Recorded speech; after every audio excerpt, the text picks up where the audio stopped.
Hi, Polly. Hi, Virginia. I am so honored to have you on the Divine Dialogues today. As you know, this is a dream come true for me. You've been an extremely influential and inspirational author in my life, and I'm so excited to have you introduce yourself. Well, thank you so much. I'm very happy to be here. I feel like we've already gotten to know each other in the struggle to have this dialogue. Yes. So, there are a lot of ways for me to introduce myself, but I'll try to pick a few. I'm a Jungian Analyst. I'm a psychologist. I'm a couples therapist. I do all of that work still a lot, all the time. I train, I supervise, I write books. I'm the author of 19 books that have been translated into more than 20 languages. I'm a lifetime Buddhist practitioner. I started in my early 20s, and I have continued, and I now really study Buddhism as well. So I feel that I understand the history of Buddhism, starting in India all the way to the US. And my main concern at this moment is the obstacles that occur between people at all levels of relationship when they have differences or conflicts, and how easily those conflicts can be, let's say, promoted into enemy making, into polarization. And that happens in couples, it happens between grown children and their parents, it happens with siblings, it happens in communities, in nations. Our species, Homo sapiens, and I guess the formal term is Homo sapiens sapiens. So with twice wisdom, we have a tremendous desire to make enemies, tremendous, much stronger than our desire to love. And until we break that, we will continue to be at war, as we have been in 95% of human societies have been at war, and many of those continuously since we've been on Earth. And so, a lot of times people will say to me, well, what about, Native American cultures, or what about various indigenous cultures in various places? They also are tribal. They also had enemies. The only way that we can address this is through consciousness. And until we become conscious of this tendency, it will run us. And in my view, it is much more important than climate change. Well, I mean, we can come up with new solutions when we're working together in communion and community instead of in enmity. So that's right. You're absolutely correct. We cannot solve our problems in our families, in our relationships, in our species, until we can work with each other. And we have to work through conflict. You cannot impose harmony on people. We're naturally conflicted, even in our own personalities. And so through conflict that we become creative, that we do learn and develop, and we have to be able to do it respectfully and with the kind of modesty that absolutely conveys that we as individuals, we need each other. Right. Yeah. So conflict is actually, this is very natural to us to want to make enemies, but instead of avoiding this conflict, you were talking before we started recording about how it's actually only through relationship with another that we can become conscious. And so how is it that conflict, what are some of the tools? How can that happen, that conflict can lead to constructive consciousness instead of destructive? So let's take a few steps back. I really like to take people back to infancy because I think we don't think about it very much. Yes. So all human beings come into being inside of another person. So we come in as a couple. Wow. And our very first moment of any kind of recognition is when the infant is held up and the mother looks in its eyes. That is important to the infant. The mother and the infant need to see each other's faces engaged. If the mother's face goes blank, the infant is terrified. So that engagement is the very first way we come into the world.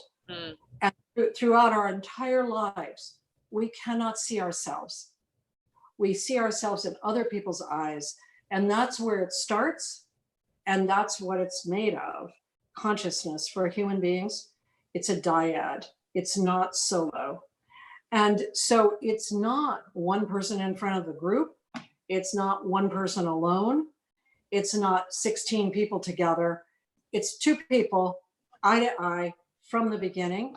And so why is it so difficult? Well, in that early time that we're in relationship with the mother, we absolutely need a lot. Yeah. And for quite a long time. And you could say for at least 18 months to 2 years, it's an emergency. We need a lot of resources, attention, we need food, we need engagement, we need to be contained and held and really understood. Yes. We don't have words. We don't have culture. What do we have? We have emotions. We're born with emotions that organize us.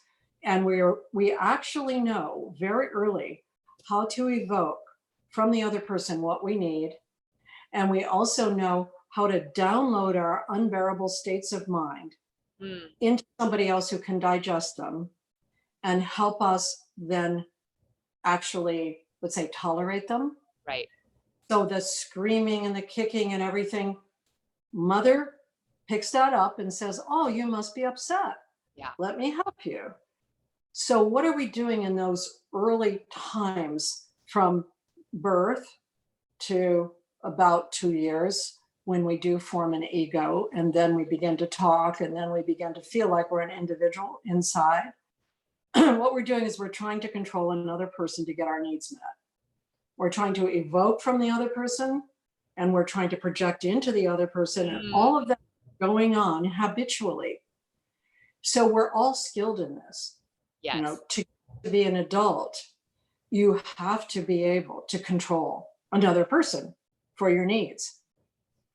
And so then you can habituate easily throughout many years of growing up Yes. to the idea that you need to do something to somebody else to get your needs met. And partly what you need to do is to find what's unbearable in yourself in somebody else, then you can try to control that person. Right. That leads easily to making enemies. And if there are of other couple of characteristics that I need to point out about Homo sapiens, they have to do with the kind of self-conscious emotions we develop when we're 18 months to 2 years old, which is when we form the sense that we're inside of this body. It's separate from the world. So separate self. And at that time, the emotions that are coming in for all humans are these self-conscious emotions: shame, guilt, pride, envy, self-pity, embarrassment. These are the emotions that promote us to have certain kinds of experiences in groups. And one of the things that we will always do in a group is we will try to protect ourselves and promote ourselves. Right. We're hardwired to protect ourselves and promote ourselves in times where there's emotional stress, competition, conflict. That's what we're going to do once we form this separate self, which is about 2 years old. The I, me, mine, terrible twos period is where it gets formed. And then that is automatic, unconscious, to protect ourselves with others in times of emotional threat. And we know how to do what we did in infancy, which, you know, in all my writing, I use the psychoanalytic term projective identification, Right. which means that we can project and identify with each other in ways that are completely unconscious in order to try to control the other person to get our needs met or to get rid of what we don't like in ourselves. So we're very strongly set up for that dyad to go towards, let me predict and control you. Let me get my needs met through you. Let me blame you for what goes wrong. Let me try to control you for what I blame you for. And so that is very primary. And in order to stop it, even in a relationship of so-called love, we have to do a lot to work with ourselves consciously, mindfully, through our own subjectivity. Nobody else can do it. And it requires slowing down our experience. And often where there's emotional threat, we speed up, we don't slow down. So, what you see in this calling out, cancel culture, polarized culture that we're in now, Yes. is that people criticize somebody before they meet them. And so they begin with the humiliation of the other person. And humiliation is the lowering of your social status. If I treat you with contempt, or I treat you like you're not a human, your social status is lowered in that moment, and you have to defend yourself. Right. Now, if you have very good control of yourself, if you're the Dalai Lama or you're Thich Nhat Hanh or something, you don't have to do that. But partly, you've habituated to not doing it. And most people don't have that kind of training. And so we absolutely have to change our approach to humiliating others as the way we begin a conflict. And we also have to change our approach to the idea that polarization is somehow useful, natural, that it should occur. And actually, polarization is a baby state. It is a baby state of consciousness. And we need to be babies when we're babies. Right. And then we need to move on. And so, we actually, the state of mind that people get in all over the world is, to boil it down, let me control you. Right. Well, and what you're saying, or what I was hearing you say, is that we literally had to learn to survive like that when we were That's infants. Right. And Right. So that's just our unconscious program that we're going to run on forever, assuming that that's just what we do throughout our whole lives. And probably most people do, until we come to this point of being able to make that conscious and to be able to work on those problems within ourselves instead of projecting them onto others. That's right. And so, you could talk about awakening or enlightenment or whatever you want to call it, waking up. So what we wake up to is the fact that we're not separate selves, that we are not separated out. Okay, great, good. And you might have a special experience doing that. You might, get to go to another realm or something. But then to bring that back to your ordinary relationships means that you actually have to do something with yourself to allow yourself to really experience how much you need other points of view, how much you cannot see yourself in your own eyes, how much you actually are pretty one-sided, until you find out that there are other ways to see things and you can consider them. Right. And then after you actually find out there are other ways, then you do have responsibility for how you're going to conduct yourself as you move forward. And if you're a person of enlightenment or awakening, one thing that will happen, that will have to happen, I would say, if you're really awakened, is that you follow a path of non-hatred. And non-hatred is not the same thing as love. It is that you meet others with a sense of, in the Buddhist terminology, it would be equanimity. Yes. And equanimity is this gentle it's kind of a relaxed attitude. Like, let me see, this is interesting. Help me understand. And that attitude you will use with everyone. Right. Yes. And so that is a sign that you're awake. And it's a sign that you understand what it means to be human, that being human is being imperfect, fundamentally imperfect. And number two, being human, long dependency in childhood, lots of opportunities for feeling both dependent and enraged about your dependency. Right. And when you grow up, you've got to grow past that. You've got to get past that in order to get to a non-separate self, Right.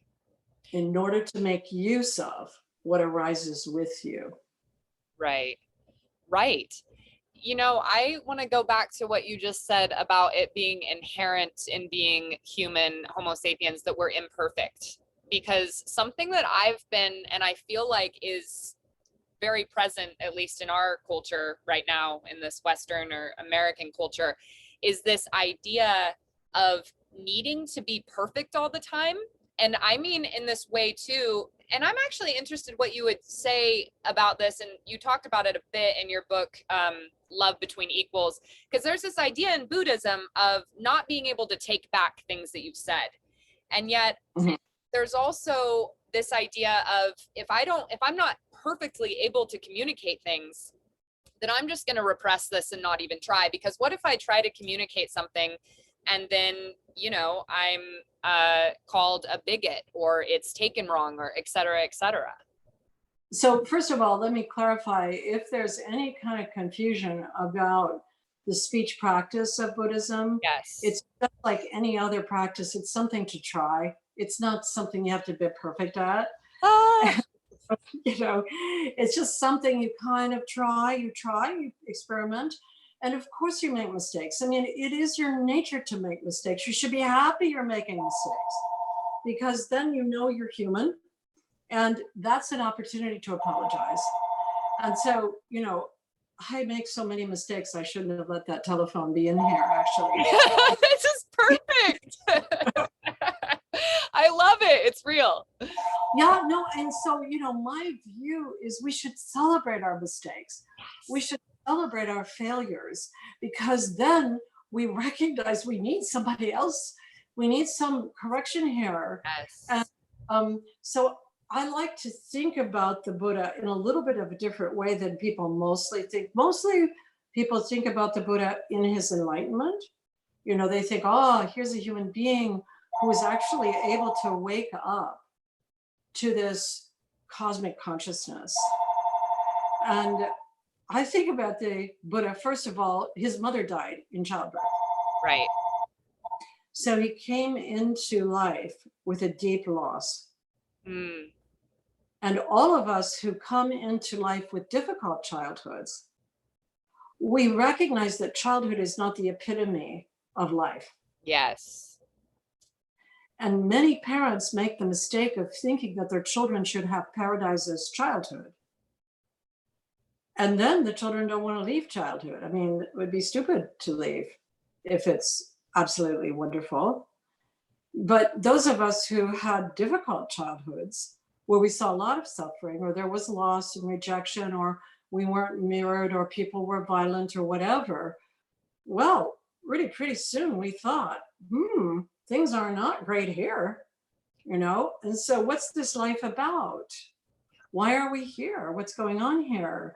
And so the Buddha's first teaching, and of course it was after his vast enlightenment, his first teaching was, this world is dukkha. This world is imperfect. This world is off center. Don't try to perfect it. That is not the nature of this world.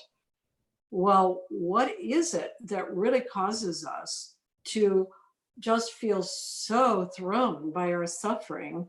Well, it's the desire to control it, particularly control the outcomes, rather than to work with our own awareness to see, you know, that Leonard Cohen is a good teacher, and he's one of my favorite songwriters.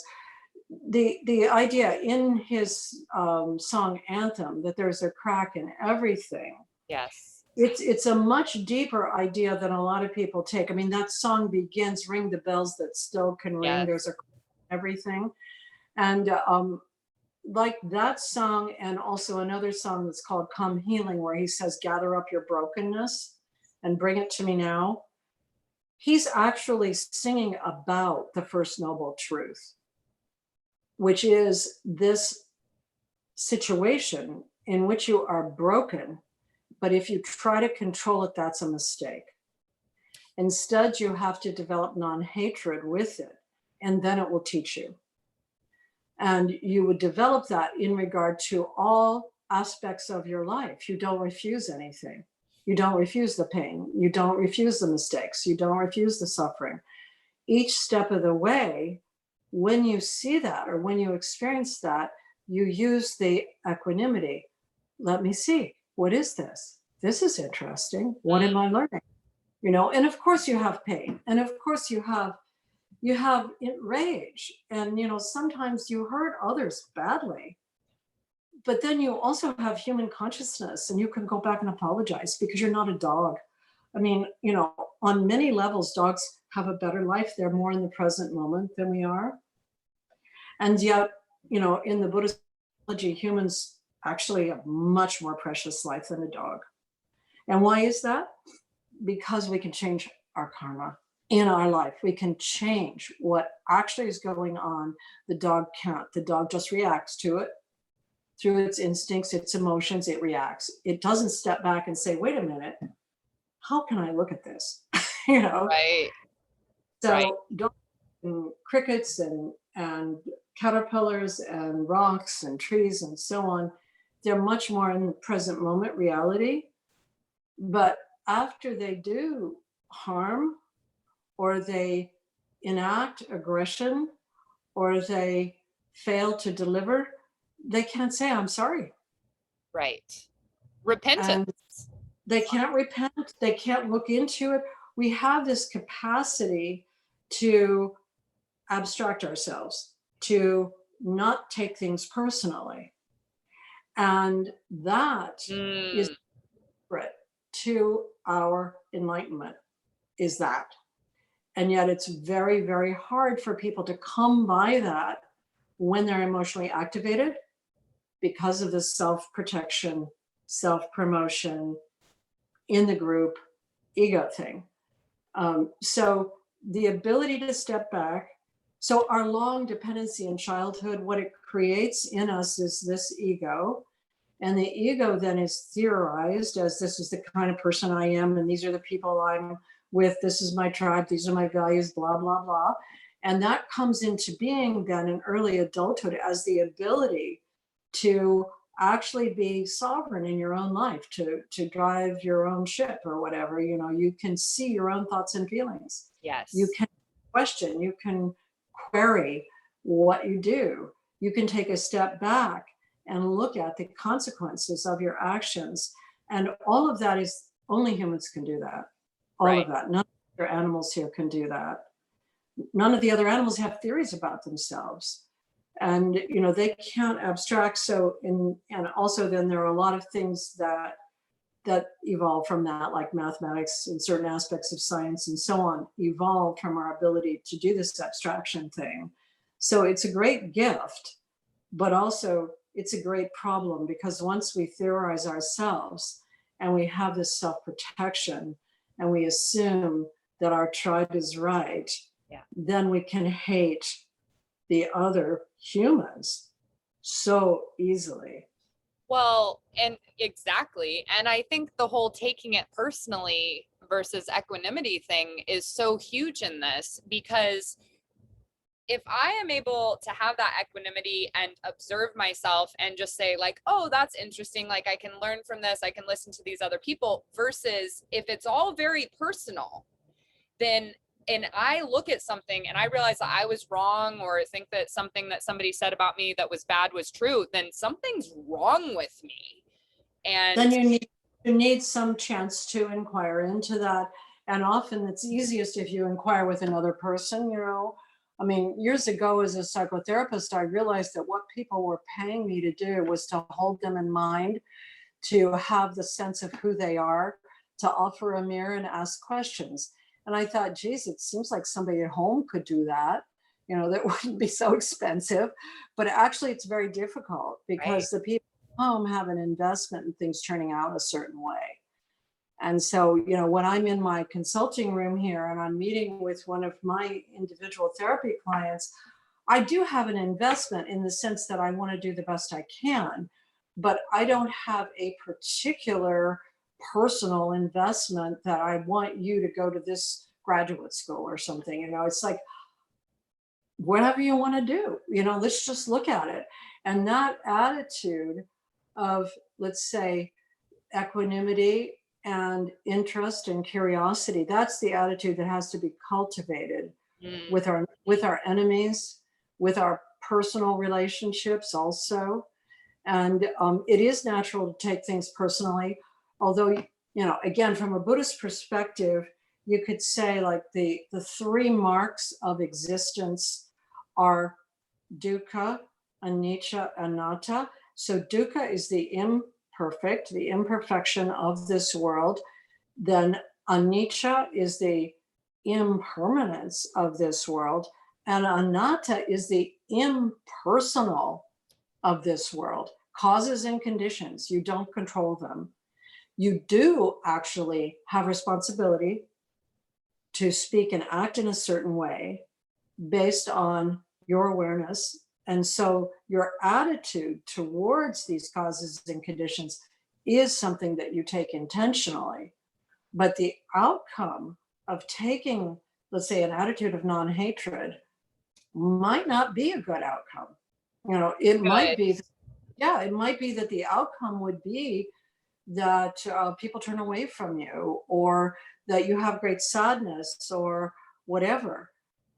Certainly outcomes like how your children grow up, or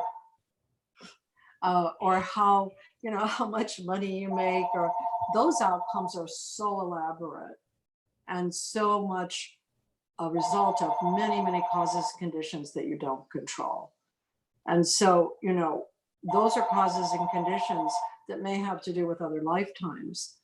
They may have to do with, there are many elaborate interconnections in this web of existence that we're in, and we don't control those interconnections. We just live within them.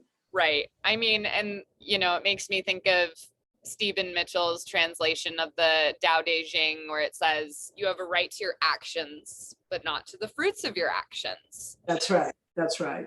And I mean, so we can work to be able to control our response. And that's what we have, right? And this goes back to the brokenness thing for me that you brought up, as far as us all being broken, because I feel like the cultural message that we're taught is like, once we fix everything and control everything and everything's perfect and not broken, like then we'll be able to be okay, rather than. Yes, and that's such a distortion based on the human desire for self-protection, and it's also sort of like when we say fix everything so it's not broken. I mean, there's so many problems with that statement, like when people say we need to save the earth or change the environment. Well, hello, we don't control the earth. Yeah. We don't control the environment. We live here. If we weren't living here, the others might be doing better. So the only thing we really need to worry about is how are we relating to each other so that we can actually perhaps continue in an environmental niche that suits our species, because we're kind of selling ourselves out on that. But some other species are going down too. But if we go down, the zebras are going to be fine. It's not like, I mean, this idea that we have to save the earth, to me, is so troubling, because it's projection. Yes. Right? Exactly. Want the earth to save us. Yeah. Yes. And, yes, exactly. And at the same time that we're wanting to save the earth, we're at a war around climate change issues. Yes. Will you speak more to that? Because I mean, I think it's so poignant right now, like all the things that we're at war against climate change, and we're, at war against the way that race relations stand, or the way that indigenous peoples have been treated. And it's like, yes, we want to do better in these things, but this aggression and violence and hatred towards, the other side, how is that going to fix anything ever? Well, actually, the Buddha has a rule. It's in the Dhammapada, and there are several translations, but the translation I like is that hatred is never solved by hatred, only by non-hatred is it solved, and that's the eternal law. And he rarely says anything is eternal because of impermanence. Yep. But it's the eternal law for as long as human beings are here. Hatred can never solve hatred. So it's a big mistake.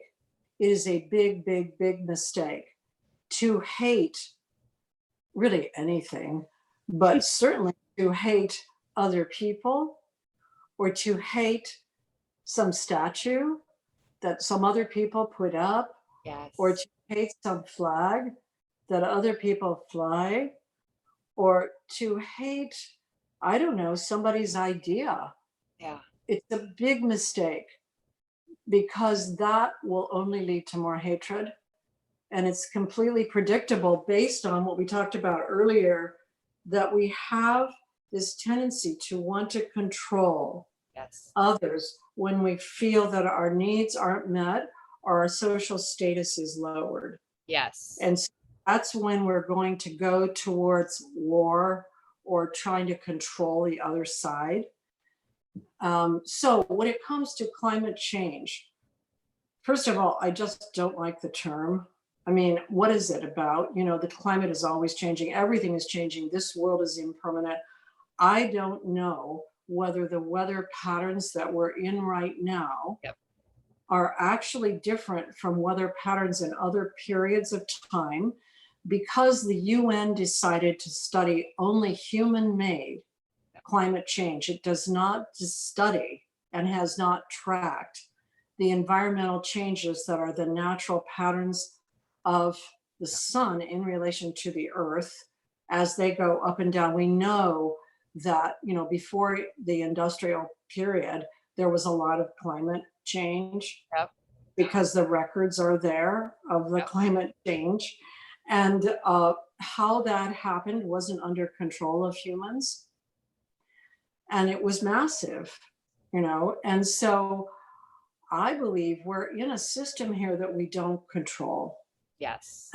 And I believe also that as a species, we need to kind of investigate how to work with that as a species, not to control the earth or the climate or anything, Yes. but to find out how is that workable for our species.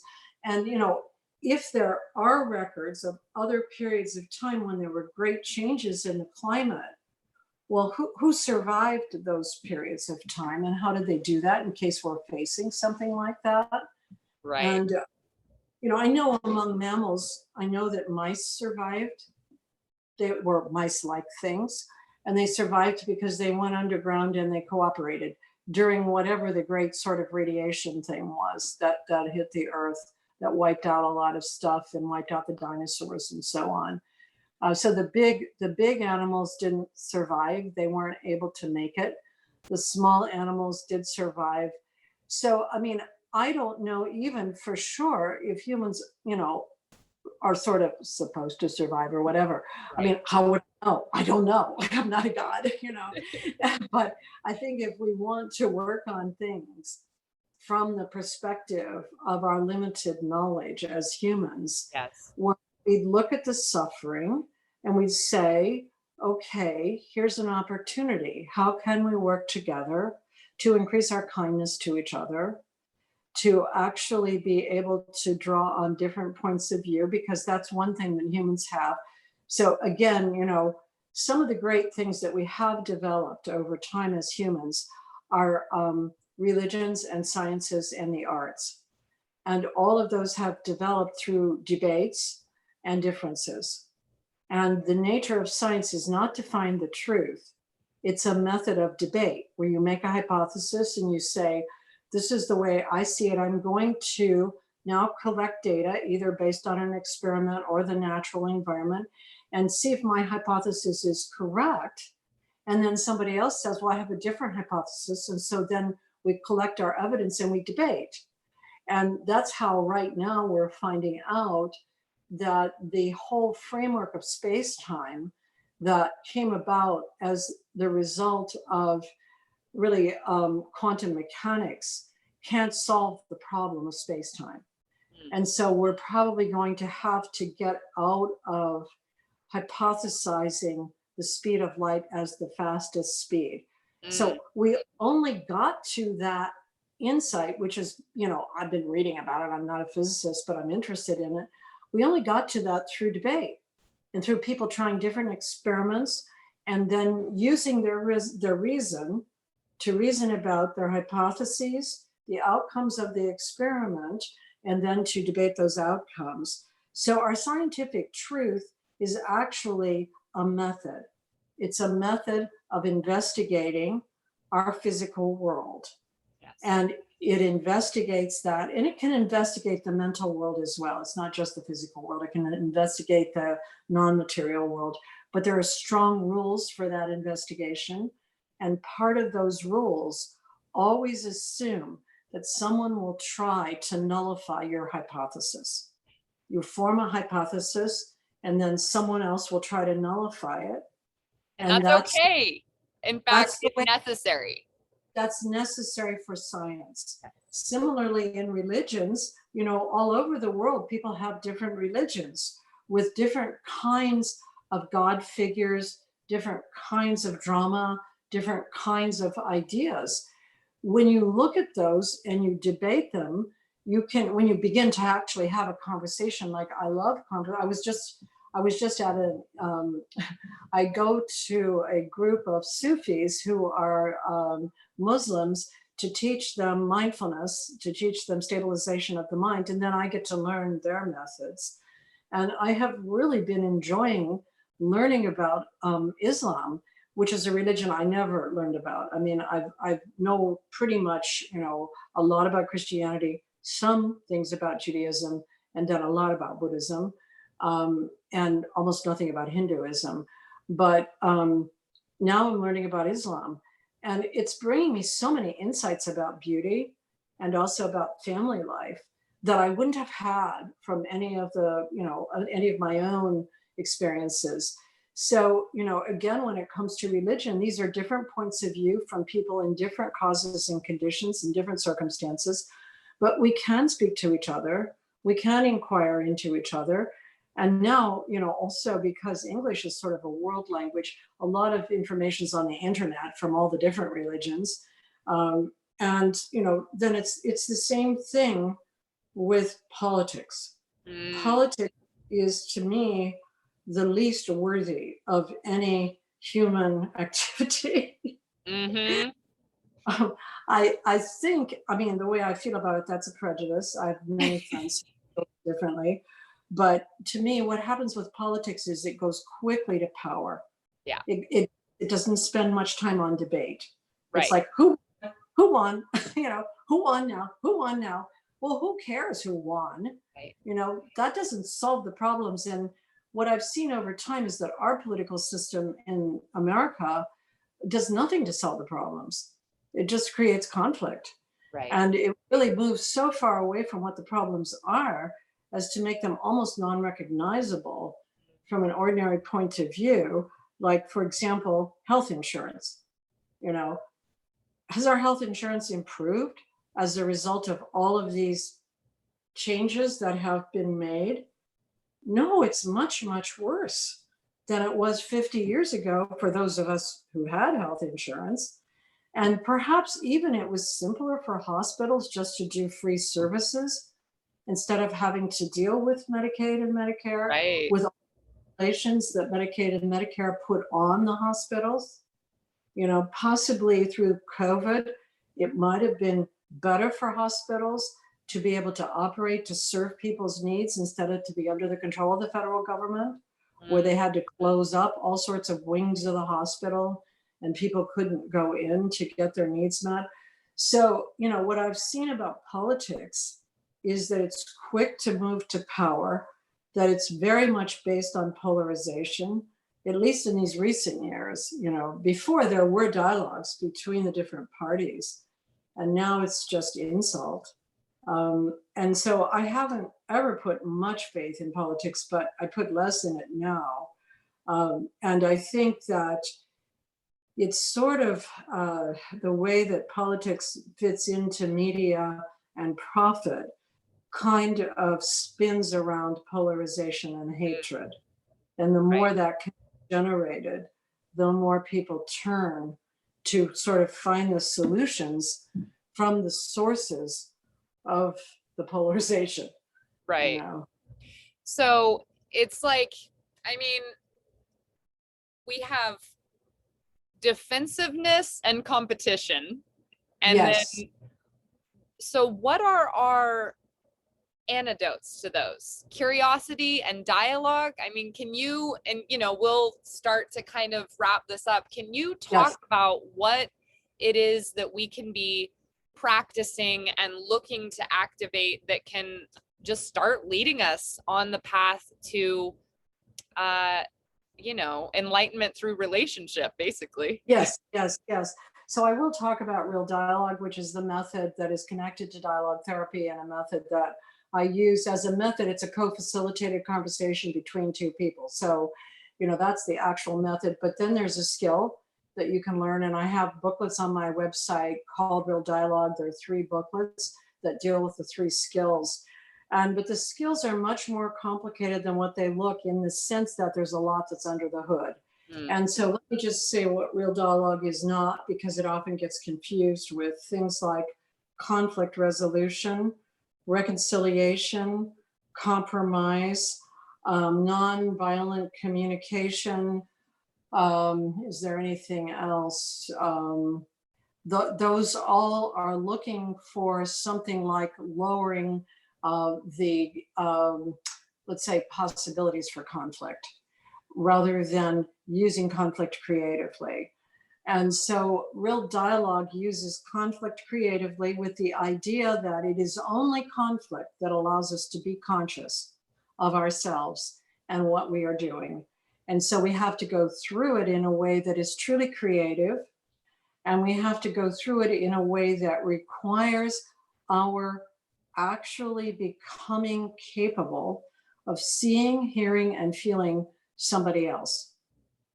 And that also requires our capacity to work with ourselves.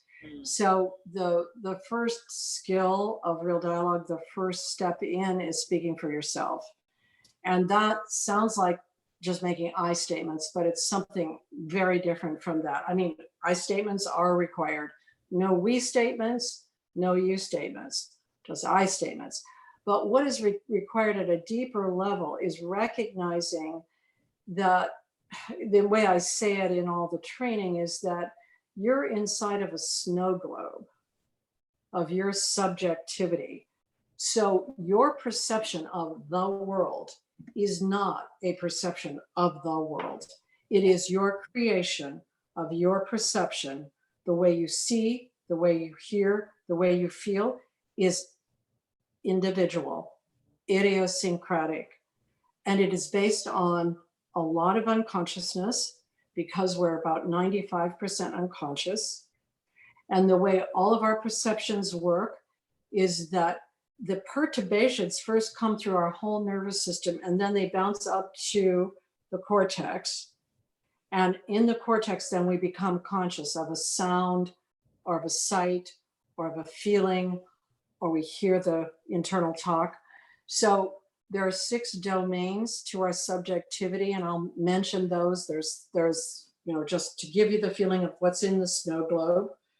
We can hear we hear our mind, we hear ourselves talking to ourselves, and we're hearing it a lot. Many times, rather than listening to someone else, we're remarking on what they're saying, we're preparing what we want to say. So we're talking to ourselves a lot when we're walking around, we're narrating a lot of things. That is a very important thing, is to know what you are saying to yourself, because it makes lots of consequences for your mood and for the way you feel about yourself. So number 1, hearing in. Then we also hear out. We hear the sounds in all directions, above, below, front, back, right, left. We're in a globe of sound. Hearing out is the first perception that an infant has. 4 months in her uterine, it can distinguish its mother's voice. It's the last perception in dying. As the consciousness, after the breath has stopped and the consciousness still hasn't departed, people can hear you talking about them.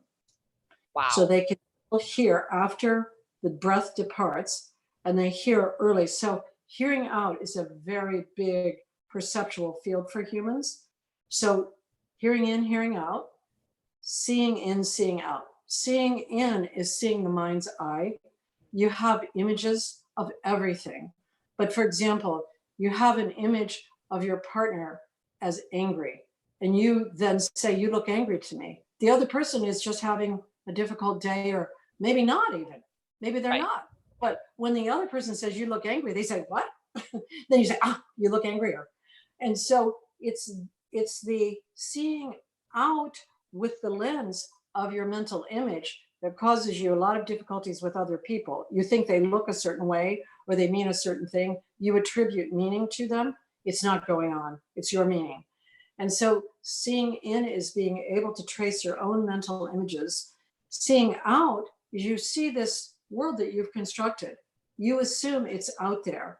It is not out there. There is no spoon, using the matrix as there is no moon, there is no spoon. All of these things are actually being generated by our systems.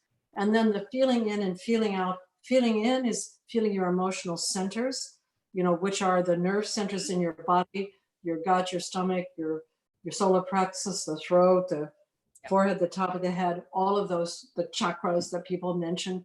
Those are all just nerve centers where your emotional agitation happens. And that agitation a lot of times generates perceptions of the world, or various perceptions of other people that become your mental image. And then the feeling out is your embodiment. Now, your embodiment can include how you're digesting your food, whether you have a pain in your knee, the way the air feels on your face, and actually your experiences of your embodiment actually extend beyond your physical body. You can feel a few inches, maybe more, beyond you're in kind of a sphere there also of your physical body.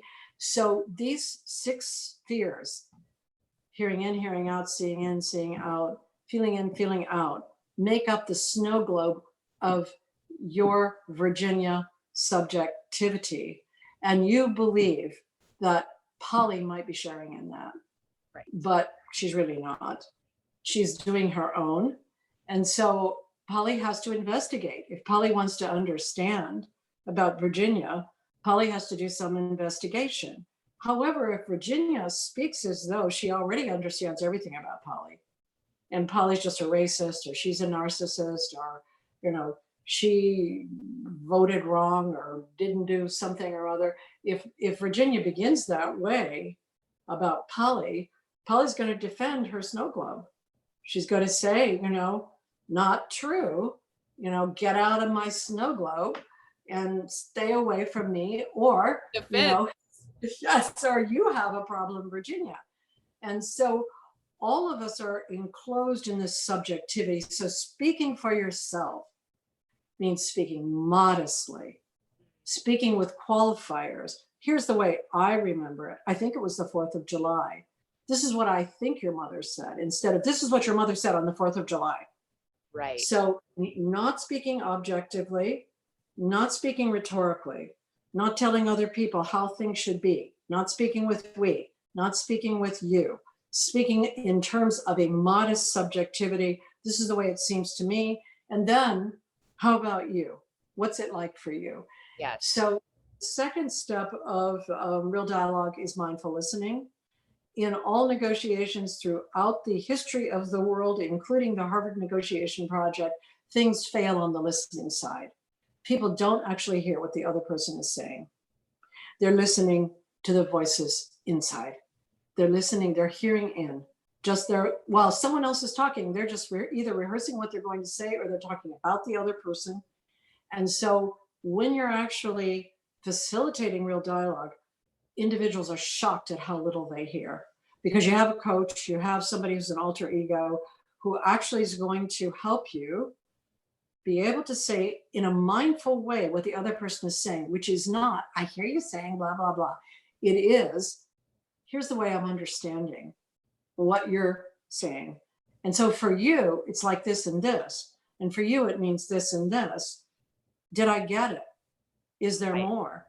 So you're stepping into the other person's snow globe to get a feeling for it, not that you endorse it, not that you agree with it, but just to get the feeling for another subjectivity.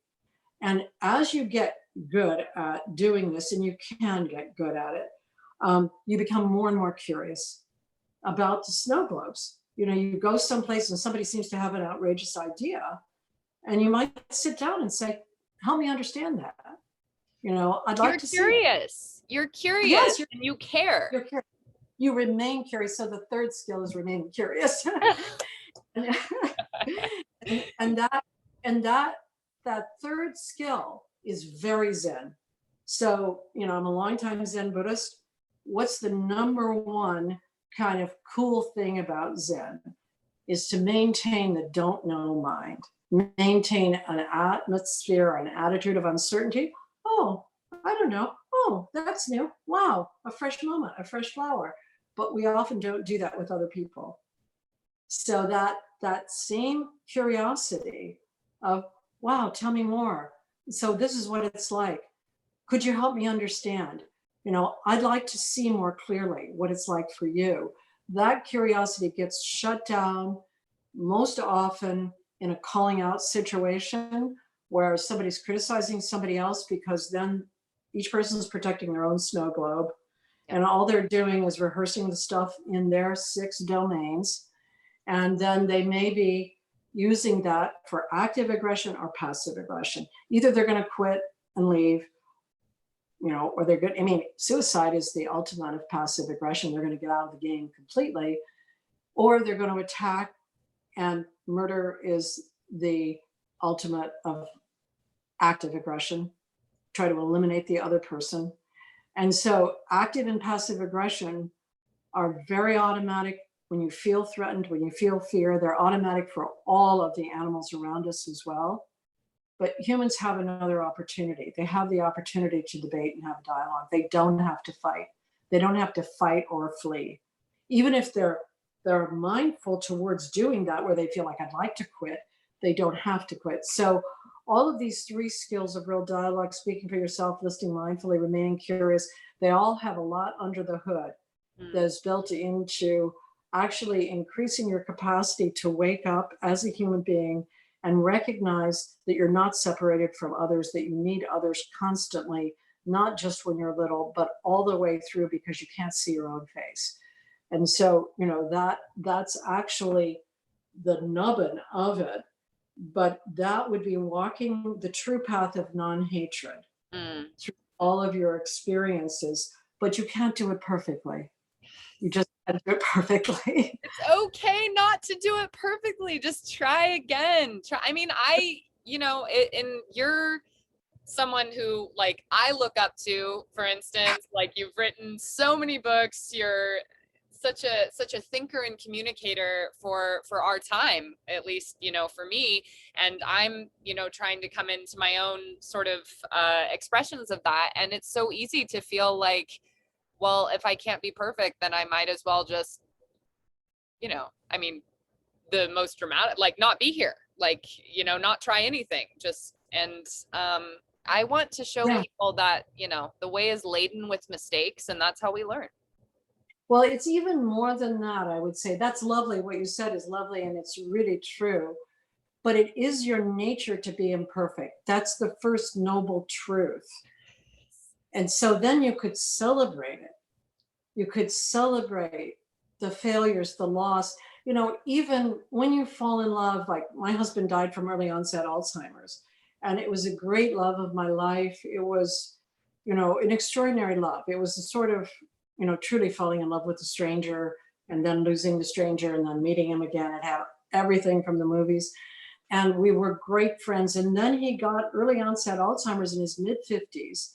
And he was healthy enough that he went through the entire process of it and became an infant by the end of it. And through that whole time, could I celebrate that? Could I look at that as an opportunity? It really, truly was an opportunity. And I knew enough, and I was mindful enough that step by step by step, we could travel that path together, but we didn't do it perfectly. And a lot of people also really criticized me for a lot of things I did. And so I had to be careful to always inquire, what am I doing? And how does this work? And I learned so much about early onset Alzheimer's. I learned so much about dying. I learned so much about consciousness. And that was my great teaching of my life, was his early onset Alzheimer's.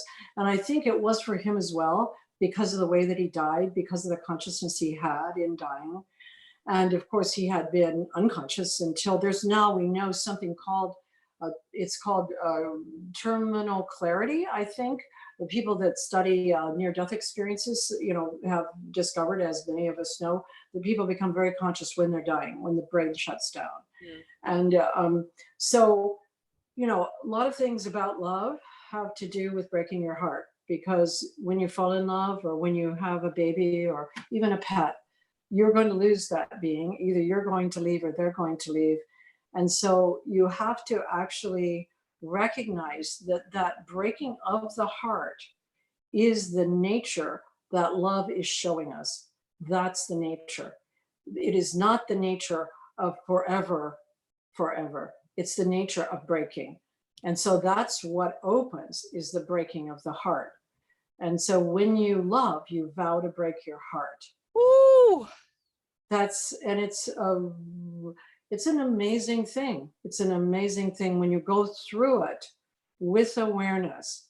You see the whole world through your own broken heart. And, and yet it's painful. It's painful. And it causes a lot of tears. But it's also the nature of actual love for humans. It's to break your heart. So I think that's about where I'll stop. Well, and I just want to say, I really love that. Thank you. Because to me, that really ties in with the letting go of control, right? Yes. Because so often how we show, I think of my animals, and I think of the way people act about animals, like it's sort of like this unconscious thing of they're going to live forever.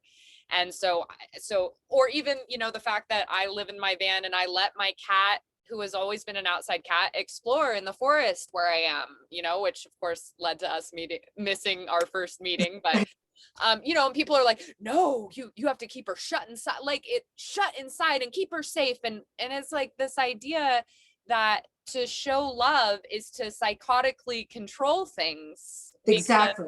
Versus knowing either me or them are going to die first. To love is to get broken. That's amazing. It's just the opposite of controlling. I mean, that's why the idea of staying safe drives me crazy. Yes. It's crazy.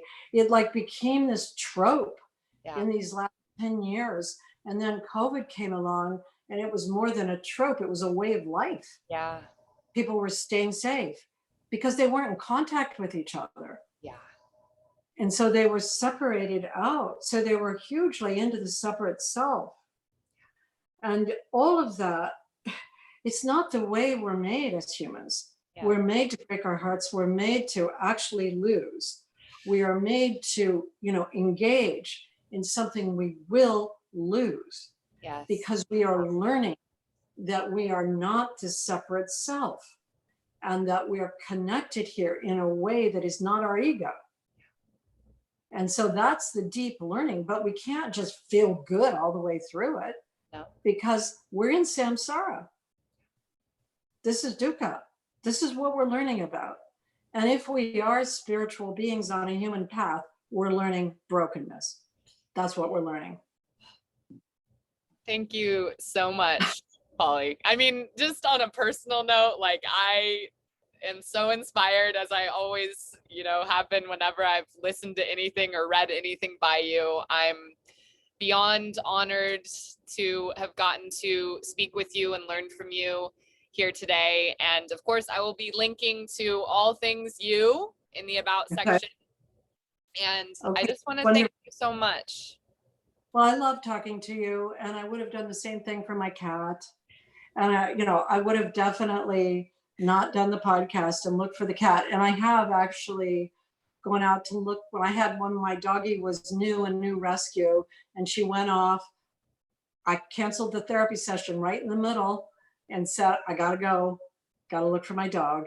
So, I appreciated that actually. So Well, it was nice to be able to be authentic, and I'm glad that we can see each other in that way. And thank you so much. Thank you for what you do. And let's be in touch again. And thank you. sounds good, Polly. Blessings. Thank you so much.